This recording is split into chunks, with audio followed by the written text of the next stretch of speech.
Greetings, I am Lies. And I am Scandal. And let's play a game together. All right. So we ended off talking about how nostalgia is actually weaponized to be used against people who against consumers, Which are people and human beings, and get them through their feels, as I like to say. Yes, and it is cool to have merchandise that makes you feel happy. But the only reason that merchandise exists in many cases, if it's mass produced, is to make money because they know it will make you feel happy.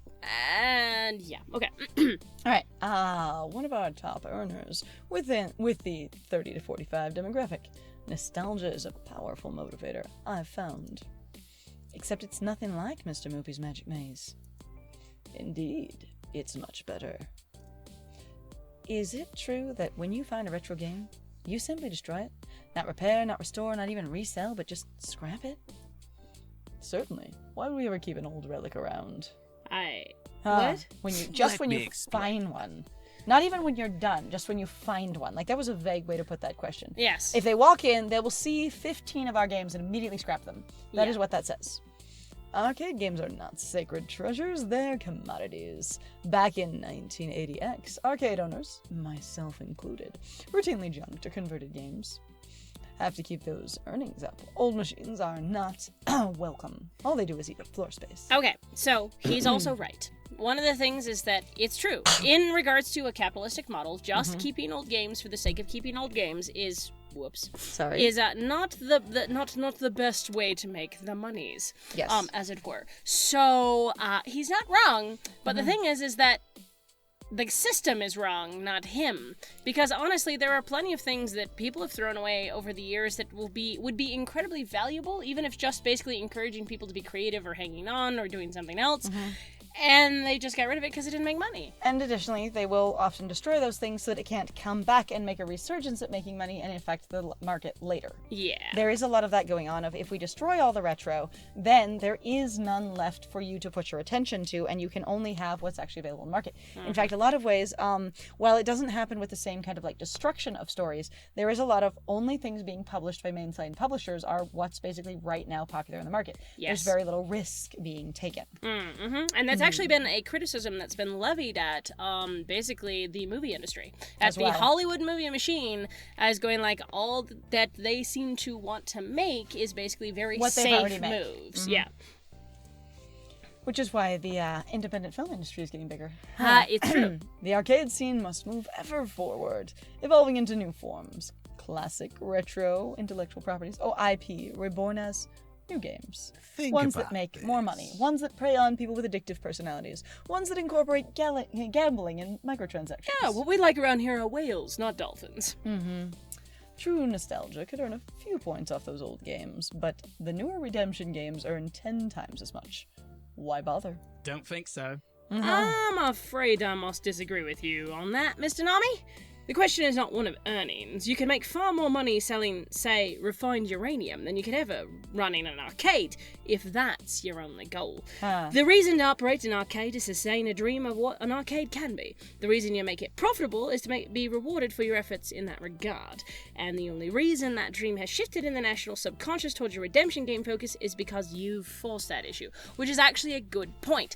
People didn't go, oh yeah, this is the... Like, okay, so I've had this problem sometimes where I've run into individuals who are younger than I am, where a lot of them are more friendly or forgiving, basically what I term as gacha or gambling mechanics. And I'm going like, but that's not okay. That's not games. They're going, well, that's just what games are. And I'm like, that's because that's all you're allowed to play. That's because they didn't used to be that way. In the same way that you used to buy a game and get the whole thing. Yep. And then if they came out with an expansion, you'd buy that and it'd be a whole nother game that attached onto your first game. Or sometimes they used to be free. I was going to say that one. I was going to say, well, updates were free. Yeah. And your downloadable content was free. But like, it's like if they came up with an expansion, it was either half the price of the original game or it basically doubled the game content. Yeah, I mean, I like Percy's input here. You guys, we plug the dude a lot, but please go watch Jim Sterling of the Jimquisition. I know he, like some people, I guess, might find him to be a bit obnoxious with him railing on issues, but that also might be because you already know about those issues, and that's great. But being able to get that word out there and sharing what's going on in regards to the environment when it comes to gaming is really helpful. And he is an authority and on basically sort of devious practices in the gaming market. Now, Yes. he does sensationalize them a little bit to Yeah. get people to pay attention, to be entertaining, but he has real facts. Yes, he does. Like, he's not exaggerating his data, and is well, as far as we understand, well respected amongst people who are like, yes, we will also cite and source him. But that's the big thing that I really do like with Percy here is going like, look, you guys, if you change games, people of course are going to tolerate that game thing because that's the way that games then work for them. And the thing is Which is why I still have my old PlayStation 2. Markets have been driven forever by what the companies want to sell. Yes. There have been big pushes on, like, milk, for example, or beef, for example, or things like that, when they wanted, basically the economy demanded that we needed to sell more of it. Yeah, and do so, you remember? Like, milk was introduced into people's diets specifically because they wanted to sell more milk. And so there was a whole, like, protein, calcium, like, campaign, designed for it. And then it became a staple because of marketing. Yes, and it actually is a thing that they did with the meat during, what was it, World War II? Something like that. It was really interesting. Anyway, force that issue. I think you'd find an audience ready and willing to pay a premium for extremely high-quality retro games. The Funplex is proof of that, actually, and that's the only reason you're fucking coming to actually try to scoop us up again is because now we're profitable again, because we prove that retro games are working. That's actually what happens, and people point that out and a lot lot. of things is that people will remove competition from the market, and so yes, people will buy the one variety of what they're allowed to buy. We had a great example of this. So the job that both of us worked previously, there were these guys. They were the only company, I think, my friend knew about them in the state of Colorado, I believe, that or They were in the United States. Okay. That did industrial, like, bread pans. bread pan cleaning. Glazing and cleaning. And the thing was, is they like, keep buying companies out, and then they shut them down. and the thing was is, or they would combine in or shut them down, that kind of thing. But the thing was is, like, the company talked about it, and then they had to send their pans out to be, cleaned and then glazed to prevent sticking on the regular, and also to prevent, contamination and stuff. And there was often this experience of, we're not really satisfied with their product, we feel like their price is going up too much, but they are the only company. And the company and the bread company had watched, like, 4 of these other glazing companies come into business and be bought out by that one and then consolidated in to have the exact same practices. Yes. And so it's like, it's not like everybody wants exactly that product. It's if that's the only product available in that market, that's what you have to be if you're in that market. Yes, and Anyway. actually, that's kind of what also sort of happened to us. We got bought out because we were afraid of being lost. It's okay. Excuse me.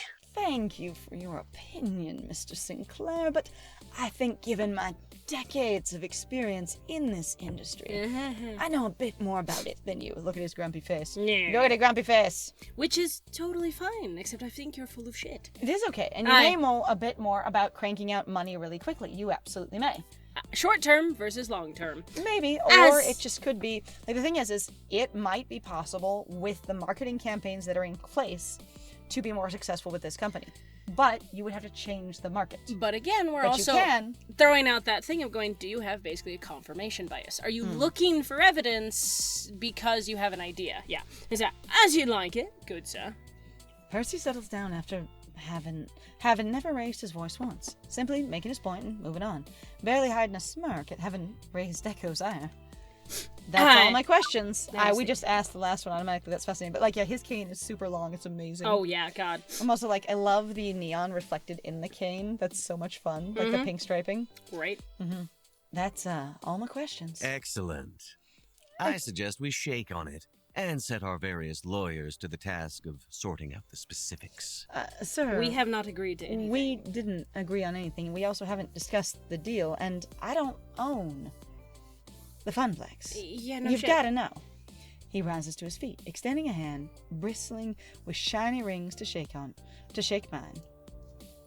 I wasn't sure about this deal, but was willing to keep an open mind. After everything I've seen and heard, am I really going to shake that hand? I'm afraid I must respectfully decline. You know what? Screw you. We'd like some time to think it over. Let's do business together. Wow, you actually can theoretically sell it. We need to. Well, Francine told us to respectfully decline if we're not comfortable. I don't think Liza's comfortable at all. I don't think Liza's So, in. and if we're going to follow Francine's directions, which also were not to include anyone else in this, as far as our employee population is concerned. Yeah, so I'm afraid I must respectfully. Respectfully. I'm afraid I must respectfully decline. I purposefully keep my hands at my side, rather than shaking his offered hand. I appreciate your offer, but must decline. I can't do this To my to family. my family at the Funplex. Okay. I wish you luck in future endeavors. We haven't... Why are we sounding so ridiculously, like, apologetic? It's just like, just be like, no thanks. Yeah, I was just gonna say. I think the whole... I don't have to appreciate your offer at all. Just be like, no thanks. Yeah, I think we are just the wish you luck in your future endeavors is the way to go. I'm not being defensive, I'm just done. Right. Because I don't think lies would be defensive. I appreciate your offer is a level of going, you know what, it's really nice that you said something, but it's not. Oh, how cute. I'm sorry, but we're not interested in selling the Funplex at this time. I wish you the best of luck in your future endeavors. Thank you for the gracious meal, whatever the heck it was we ate. Right? There, simple and to the point. Deco pauses, looking me once over before slowly lowering his hand. Awkward. I can feel his eyes on me. He's obviously not happy with my answer, but we followed Francine's instructions and kept it professional. I screams curse words at him instead. Right? There is nothing he can do but accept our answer. That's not true. Unfortunate. I see. I suppose I should thank you for your candor. In turn, it's difficult to find people in this industry willing to show respect to their elders. Alright, what does candor have to do with showing respect to your elders? I suppose... Begging your goddamn pardon, because I hate to tell you that I have heard too many goddamn old white dudes basically be like, oh, well, nobody respects me in this industry anymore. And it's like, you know what, honey? You don't deserve it, one, just because you're old. Or... It's kind of like that you don't respect me because you won't sugarcoat it, basically, which is interesting. Like, candor is not what they want, because I am an incredibly blunt individual. I don't mean to be. I don't really think about it a lot of times. I'm just like, here is what happened. And people are just like, you can't just say that. Even if it's true, doesn't mean you should say it. Right? I am that meme.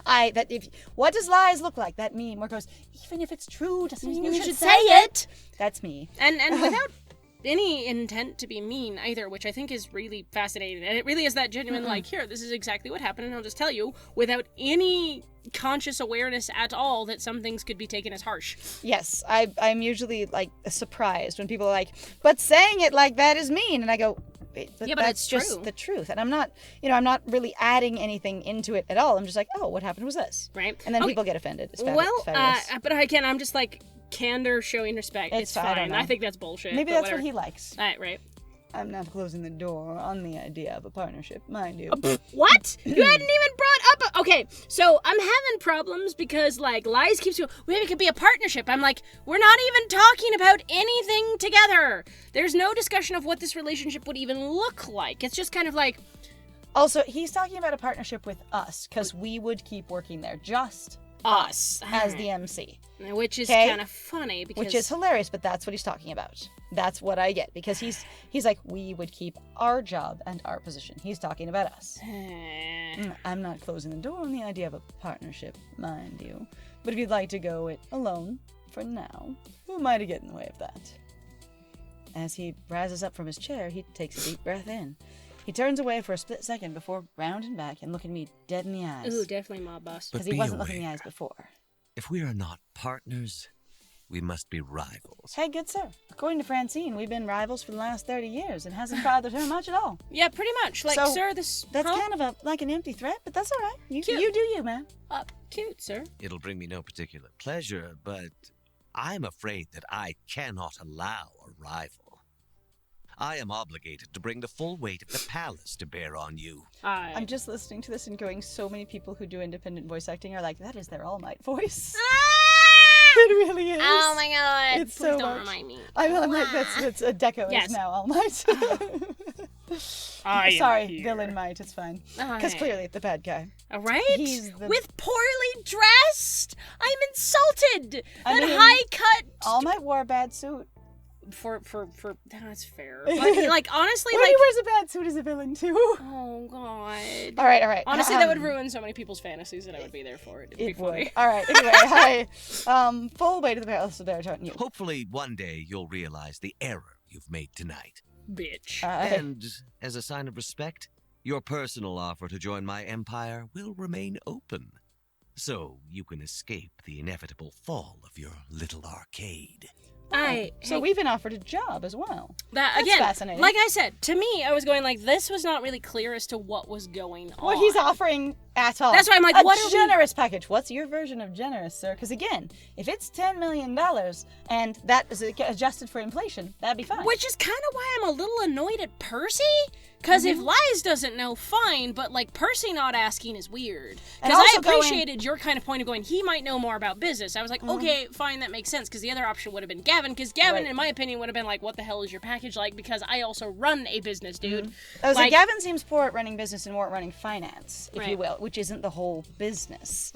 Now, finance is an important part of it, but he's over and over, it's drilled in that he's the numbers man. He's doing cost and benefit as far as monetary gain is concerned, and very little else. So he's not basically a director or something. So again, he's not doing the overall business direction, he's doing finance. Which is totally fair. We also knew people at our previous job, which we bring up all the time, and that's fine, where basically there is a thing of recognizing where people's strengths are, or where their interests are. Alright, I just think that's really funny, but also, like, I really would have loved it if there was actually some numbers involved, if you want to actually tempt us in any way. But there were, 4 turn downs, or 3 turn downs and 1 acceptance, so, like, the game knows where it wants to go.